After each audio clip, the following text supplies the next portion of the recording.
बिस्मिल्लाहिर्रहमानिर्रहीम। स्टूडेंट, आज की जो मैं वीडियो बना रही हूँ वो आपको मैं कंपेयर करके बताऊँगी कि जी&टी टेस्ट या एफ टेस्ट या अनोवा कहाँ यूज़ होता है। एक स्टूडेंट है रजब, जिनकी वजह से उनको कन्फ्यूजन थी और उन्होंने मुझे बार बार रिक्वेस्ट की, तो मैं उनको बना के दे रही हूँ। जी&टी टेस्ट में कंपैरिजन आपको सबसे पहले पता होना चाहिए, फिर मैं आपको अदर टेस्ट के साथ बताऊँगी, क्योंकि मेन आपको जहाँ डिफ़िकल्टी होती है आपको जी&टी टेस्ट में हो रही होती है, क्योंकि क्वेश्चन एक जैसे आ रहे होते हैं तो आपको थोड़ा सा समझने में मुश्किल हो रही होती है। सबसे पहले तो स्टूडेंट हमें क्या गिवन होता है जी&टी टेस्ट में, हमने देखना होता है सैंपल साइज। सैंपल साइज देखने के बाद हम बताते हैं कि यहाँ टी टेस्ट यूज़ होगा या जी टेस्ट यूज़ होगा। ठीक है, अब सबसे पहले हमारे पास सैंपल हमें जो गिवन होता है वो आपको कहते हैं दिस वन। अगर तो आपके पास सैंपल साइज में सिचुएशन है कि n ग्रेटर देन 30 है, तो फिर आपने हमेशा जी टेस्ट यूज़ करना है। आपने ये माइंड में रख लेना है। सबसे पहले आपने सैंपल साइज देखना। अगर आपके पास सैंपल्स क्या है लेस देन 30 है, अगर हमारे पास सेकंड, ये फर्स्ट सिचुएशन है, ये सेकंड सिचुएशन है। सेकंड सिचुएशन में अगर आपने सैंपल साइज देखने के लेस देन 30 है और हमारे पास क्या होगी एक मेन चीज़ आ जाएगी कि आपने फिर देखना है पॉपुलेशन वेरिएंस, सिग्मा देखना है। अगर आपके पास सैंपल साइज तो ग्रेटर देन 30 है फिर तो कोई प्रॉब्लम नहीं, आपने जी टेस्ट लगाना है। अगर लेस देन 30 है तो फिर आपने फोकस करना है पॉपुलेशन वेरिएंस पे, सिग्मा स्क्वायर को देखना है। अगर तो सिग्मा स्क्वायर आपके पास क्या है नॉन या अननोन है, टू सिचुएशंस आपके पास आएंगी। या तो सिग्मा स्क्वायर आपको अननोन होगा, आपको मालूम नहीं होगा, आपने खुद मालूम करना होगा, या एस गिवन होगा। यहाँ हमारे पास क्या होगा नॉन होगा। अगर तो सैंपल साइज हमारे पास लेस देन 30 है लेकिन सिग्मा नॉन है, then we can use the Z test. फिर हमने कौन से टेस्ट यूज़ करने हैं जी टेस्ट। लेकिन अगर एन जो है लेस देन 30 है और पॉपुलेशन वेरिएंस आपके पास अननोन है, आपने खुद मालूम करने हैं, then you can use the T test. तो ये मेन डिफरेंस है।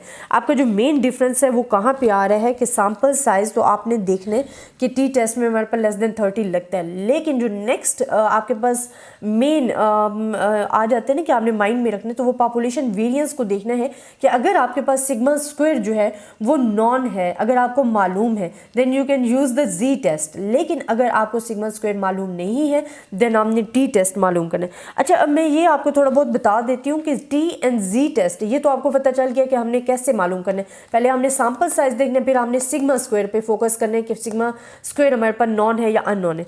अब मैं आपको कुछ टेस्ट के यूजेस बताती हूँ कि अगर आपको क्या पूछ लिया जाए तो आपने क्या लगाना है, वो मैं आपको बताती हूँ। और वो हमारे पास डिफरेंट टेस्ट के लिए होंगे। ठीक है, कि मैं आपको बता देती हूँ कि हम एफ टेस्ट, अनोवा, जी या टी में क्या करते हैं। फिर मुझे एक और नेक्स्ट वीडियोस बनाऊंगी, उसमें मैं और भी आपको क्वेश्चंस भी बताऊंगी कि क्वेश्चंस कैसे आते हैं, वो तमाम चीज़ें भी मैं आपको क्लियर करती हूँ। अच्छा, पहले तो हम बताते हैं यूज़ क्या है, फिर हमने क्या लगाना होता है कि टेस्ट स्टैटिस्टिक है, हमने कौन सा टेस्ट यूज़ करना होता है। इंशाल्लाह नेक्स्ट वीडियोस में मैं आपको मोर क्लियरली बताऊंगी कि हमने क्वेश्चन हमारे पास उसमें कैसे आते हैं और हमने क्या करना होता है। अच्छा, सबसे पहले हमारे पास कंपेयरिंग मीन्स, हमारे पास अगर कंपेयरिंग मीन्स आ रहे हैं तो हम मेजॉरिटी क्या लगाते हैं जी या टी टेस्ट लगा रहे होते हैं, जी या टी टेस्ट। मेन कंपटीशन आपके पास जी या टी टेस्ट में होता है। और आपने अगर ये भी देखना होता है कि जी कहाँ लग रहा है और टी कहाँ लग रहा है। अगर हमारे पास क्या है कि एन जो है लेस देन 30 है और सिग्मा हमारे पास क्या है अननोन है, तो आपने क्या लगाना है, हमने लगाने हैं टी टेस्ट लगाने हैं। लेकिन अगर आपके पास एन ग्रेटर देन 30 है और सिग्मा आपको नॉन है, तो फिर आपने क्या लगाना है जी टेस्ट लगाना है। लेकिन ये कंपेयरिंग मीन्स के लिए आ जाता है। आपने पढ़ा होगा कि डिफरेंस बिटवीन द मीन्स, या आप जी डिस्ट्रीब्यूशन लगा रहे हो, वो हमारे पास कंपेयरिंग मीन्स के लिए होता है।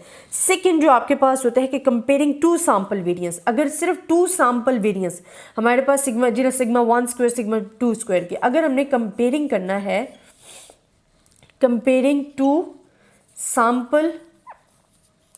सैंपल वेरिएंस, अगर हमारे पास टू वेरिएंस गिवन है और उनको कंपेयर करना है, देन आपने एफ डिस्ट्रीब्यूशन यूज़ करनी है। कौन सी डिस्ट्रीब्यूशन लगानी है, एफ डिस्ट्रीब्यूशन। लेकिन ये माइंड में रखना है कि ये ओनली टू वेरिएंस के लिए, नॉट मोर देन टू के लिए, तो फिर हमारे पास लगेगी एफ डिस्ट्रीब्यूशन। अब अगर आपको क्वेश्चन गिवन है कि comparing one variance to specified variance, अगर हमने कंपेयर करना है, कंपेयरिंग वन सैंपल, जो हमारे पास वन सैंपल वेरिएंस है, हमने अगर एक सैंपल वेरिएंस को कंपेयर करना होता है टू अ स्पेसिफाइड वेरिएंस से, स्पेसिफाइड वेरिएंस से, अगर आपके पास एक वेरिएंस गिवन है जिसको कंपेयर करने हैं कुछ स्पेसिफाइड वेरिएंस के साथ, तो फिर आप कौन सी डिस्ट्रीब्यूशन यूज़ करोगे? अनोवा डिस्ट्रीब्यूशन यूज़ होगी। अगर आपने डिटर्मिनिंग इंडिपेंडेंट मालूम करने हैं, डिटर्मिनिंग इंडिपेंडेंट आपने देखना है कि आपके जो सैंपल है वो इंडिपेंडेंट है या नहीं, आपको क्वेश्चन पूछ रहे हैं, then you can use the ANOVA.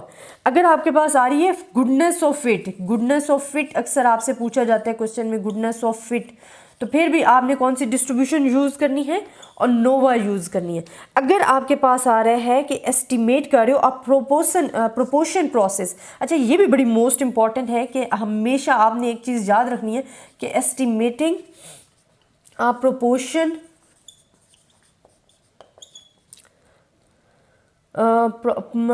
Estimating a process proportion. अगर आपके पास प्रोपोर्शन का क्वेश्चन है, जिस तरह हम करते थे P head minus P and this one is P Q and this one, ठीक है, ये सिंगल के लिए बताया और हम कंपेयर के लिए भी कर रहे थे, वहाँ भी आपके पास Z टेस्ट यूज़ होगा हमेशा। एक बात आप याद रख लें कि प्रोपोर्शन का क्वेश्चन आ रहा है तो you can use the Z test, तो आपने हमेशा Z टेस्ट को ही यूज़ करना है, क्योंकि ये बुक में जो पार्ट 2 है तमाम के तमाम आपको टेस्ट गिवन है, तो आपको क्लियर होना चाहिए कि हमने कौन सा टेस्ट किस जगह पे यूज़ करना है। इंशाल्लाह मैंने आपको फिर अगेन बता रही हूँ कि नेक्स्ट वीडियोस में मैं आपको बताऊंगी मोर क्लियरली कि हमारे पास इनमें क्वेश्चंस कैसे आते हैं कि आपको पता चल जाए, लेकिन ये आपने अपने एक समरी माइंड में रखनी है। अगर डिफरेंस ऑफ प्रोपोर्शन आ रहा है, डिफरेंस ऑफ प्रोपोर्शन आ रहा है, देन भी हमने Z टेस्ट लगाना है कि प्रोपोर्शन में हमेशा D टेस्ट लगेगी।